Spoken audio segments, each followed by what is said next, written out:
దేశ ఆర్థిక రంగానికి వెన్నెముకగా ఉన్నటువంటి సంస్థలు ఏవైనా ఉన్నాయంటే అది ప్రభుత్వ రంగ సంస్థలు.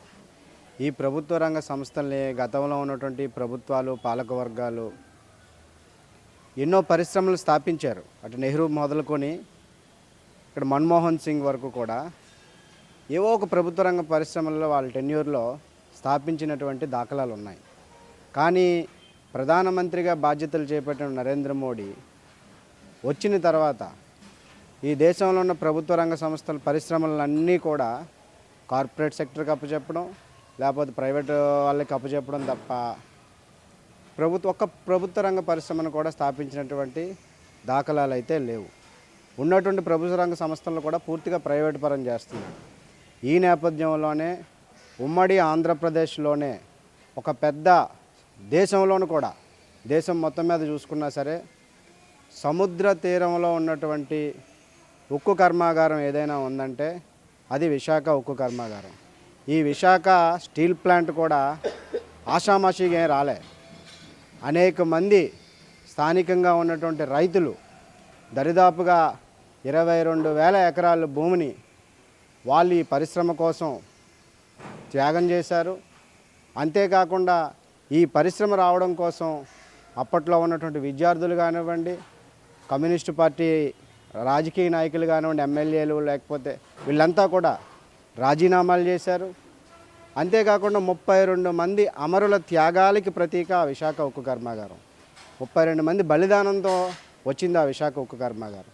అటువంటి విశాఖ ఉక్కు కర్మాగారాన్ని ఈరోజు పూర్తిగా నరేంద్ర మోడీ ప్రభుత్వం వివిధ రకాల ఎత్తుగడలతో, వివిధ రకాల కుంటి సాకులతో ఈ పరిశ్రమని మూతవేయడానికి గత కొన్ని సంవత్సరాలుగా ఒక పకడ్బందీ ప్రణాళికతో దాన్ని ప్రైవేటు వాడికి, కార్పొరేట్ సెక్టర్కి అప్పచెప్పేటువంటి ప్రయత్నం చేస్తున్నటువంటి సందర్భంలో కార్మికులు సోమరపోతులని, ఇటీవలే మన ముఖ్యమంత్రి చంద్రబాబు నాయుడు గారు కూడా వైట్ ఎలిఫెంట్ మాదిరిగా ఇంట్లోనే కూర్చోబెట్టుకుంటామా, కార్మికులు పని చేయకపోతే ఎలాగా పరిశ్రమ మనం ప్రభుత్వ రంగంలో కొనసాగించాలి, దాని మనుగడ ఏంటని ఒక బాధ్యతారాహిత్యమైనటువంటి పద్ధతుల్లో ఒక రాష్ట్ర ముఖ్యమంత్రిగా ఉమ్మడి ఆంధ్రప్రదేశ్ ఇటు చూసుకున్న అటు చూసుకున్న ఈ 2 రాష్ట్రాల్లో నాకన్నా పెద్ద పోటుగాడు లేడు, పెద్ద అనుభవజ్ఞుడు రాజకీయ నాయకుడు కూడా లేడు.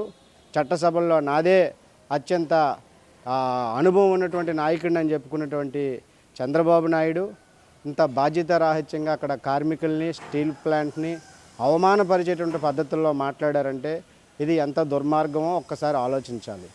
అంటే గతంలో ఉన్నటువంటి జగన్మోహన్ రెడ్డి ప్రభుత్వం అదే పద్ధతుల్లో వ్యవహరించింది.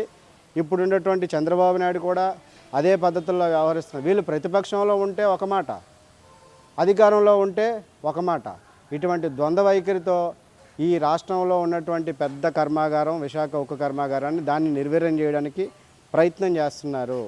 ఈ నేపథ్యంలోనే అక్కడ ఉన్నటువంటి కార్మికులను కించపరుస్తున్నారు. సరైనటువంటి సొంత గనులు ఇవ్వండి స్వామి అని చెప్తుంటే వీళ్ళు ఎక్కడా కూడా సొంత గనులు ఎవరు.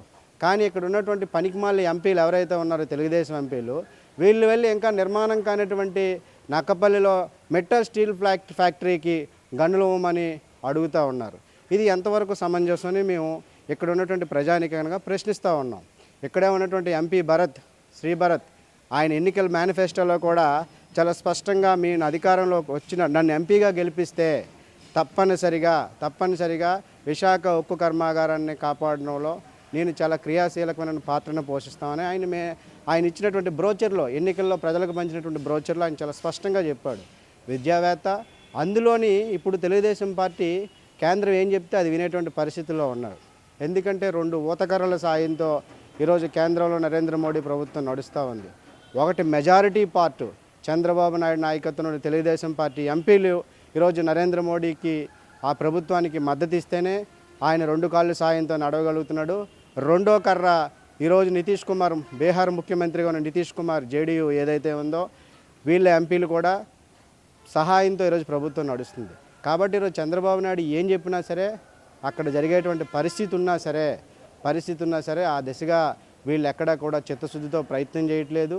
దీన్ని పూర్తిగా కార్పొరేట్ సెక్టర్లకి, ప్రైవేట్ వ్యక్తులకు కట్టబెట్టడంలో భాగంగానే ఈరోజు రకరకాల కుటిల ప్రయత్నాలు చేస్తూ అక్కడ సరైనటువంటి ముడి సరుకును అందించరు, నాణ్యత లేని ప్రమాణాలు పాటిస్తారు. అనేక ప్రమాదాలు జరుగుతుంటే ఆ ప్రమాదాలను కుంటి సాకులుగా చూపించి దీన్ని ఏదో ఒకలాగా నిర్వీర్యం చేయడానికి ప్రయత్నం చేస్తూ ఉన్నారు. కానీ ముడి సరుకును అందించకుండా ఈరోజు ఉన్నా సరే వాళ్ళు సొంతగా అనేకమైనటువంటి స్టీల్ ప్లాంట్కి అనేకమైన లాభాలు చేకూర్చి ఆ లాభాలను కేంద్ర ప్రభుత్వానికి అందించినటువంటి పరిస్థితి ఉంది. ఇప్పటికైనా సరే సొంత గనులు కేటాయించండి, స్టీల్ ప్లాంట్ పట్ల చిత్తశుద్ధితో వ్యవహరించండి. అటు జగన్మోహన్ రెడ్డి కానివ్వండి, ఇటు అధికారంలో ఉన్నటువంటి చంద్రబాబు నాయుడు కానివ్వండి, వీళ్ళందరూ కూడా వివిధ రాజకీయ పార్టీలు రాష్ట్రంలో ఉన్నాయి.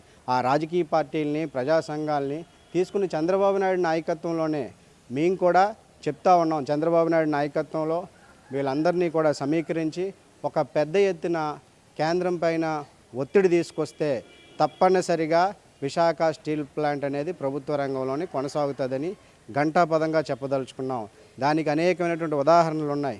ఈ విశాఖ ఉక్కు కర్మాగారాన్నే కాకుండా దేశంలో మొత్తం 5-6 స్టీల్ ప్లాంట్లని ప్రైవేటీకరణ చేస్తామని చెప్పి 3-4 ఏళ్ళ క్రితమే కేంద్ర ప్రభుత్వం ప్రకటించింది. అందులోని భాగంగా కర్ణాటకలో ఒక స్టీల్ ప్లాంటు, లేకపోతే ఒరిస్సాలో ఒక స్టీల్ ప్లాంటు, జార్ఖండ్లో ఒక స్టీల్ ప్లాంటు, ఇలా 5-6 స్టీల్ ప్లాంట్లని వీళ్ళు ప్రైవేటీకరణ చేస్తామని చెప్పినటువంటి సందర్భంలో ఆ రాష్ట్ర ప్రభుత్వాలు ఆ రాష్ట్ర ప్రయోజనాలను కాపాడుకోవడం కోసం పెద్ద ఎత్తున కేంద్రం ప్రభుత్వం పైన ఒత్తిడి తీసుకొచ్చారు. ఒత్తిడి తీసుకురావడమే కాకుండా ఆ స్టీల్ ప్లాంట్ ప్రైవేటీకరణ ప్రతిపాదనని విరమించుకునే విధంగా చేశారు. కానీ మీకెందుకు ఆ చిత్తశుద్ధి లేదు? ఈ రాష్ట్ర ప్రజలన్నా మీకు చులకన భావన, లేకపోతే మీరు అసలు మీ ఆలోచన విధానం ఏంటో ఈ రాష్ట్ర ప్రజలకు చెప్పవలసినటువంటి ఆవశ్యకత ఉంది. మీరు ఎన్నికలకు ముందు కూడా ఇటువంటి వాగ్దానాలు చేసి అధికారంలోకి వచ్చారు కాబట్టి ఒక్కసారి ఆలోచన చేయాలి. అంతేకాకుండా తెలుగుదేశం ప్రభుత్వానికి ఇప్పుడు ఈ తెలుగుదేశం రాష్ట్ర అధ్యక్షుడిగా ఉన్నటువంటి పల్లా శ్రీనివాసరావు గారు కూడా అక్కడే ఉన్నటువంటి గాజువాక నియోజకవర్గం, ఆ నియోజకవర్గ పరిధిలో ఉన్నటువంటి విశాఖ ఉక్కు కర్మాగారం గతంలో ఆయన నిరాహార దీక్ష చేపట్టాడు. విశాఖ స్టీల్ ప్లాంట్కు ప్రైవేటీకరణకు వ్యతిరేకంగా దానికి చంద్రబాబు నాయుడు వచ్చాడు, నిమ్మరసం ఇచ్చాడు. విశాఖ స్టీల్ ప్లాంట్ని కాపాడుకోవడంలో ముందుండి పోరాడతామని చెప్పారు. మరి మీ పోరాటం, మీ మాటలు, మీ ఆరాటం ఏమయ్యాయని మేము అడుగుతూ ఉన్నాం. కాబట్టి రాష్ట్రంలోని అత్యధిక మెజారిటీని ఇచ్చి అక్కడ ఉన్నటువంటి కార్మిక వర్గం, అక్కడ ఉన్నటువంటి స్థానిక ప్రజలు గెలిపిస్తే మీరు ఇక్కడ ఉన్నటువంటి ప్రజానీకానికి, ఈ రాష్ట్ర ప్రజానీకానికి చేసేటువంటి పరిస్థితి ఇదా అని మేము అడుగుతా ఉన్నాం. కాబట్టి పల్లా శ్రీనివాసరావు గారు ఆలోచించుకోవాలి, చంద్రబాబు నాయుడు గారు కూడా ఆలోచించుకోవాలి. అధికారం శాశ్వతం కాదు, ప్రజాస్వామ్యం ప్రజలు ముఖ్యం, ఇక్కడ ఉన్నటువంటి స్టీల్ ప్లాంట్ ముఖ్యం. కాబట్టి విషయంలో చిత్తశుద్ధితో వ్యవహరించాలని మేము విజ్ఞప్తి చేస్తా ఉన్నాం.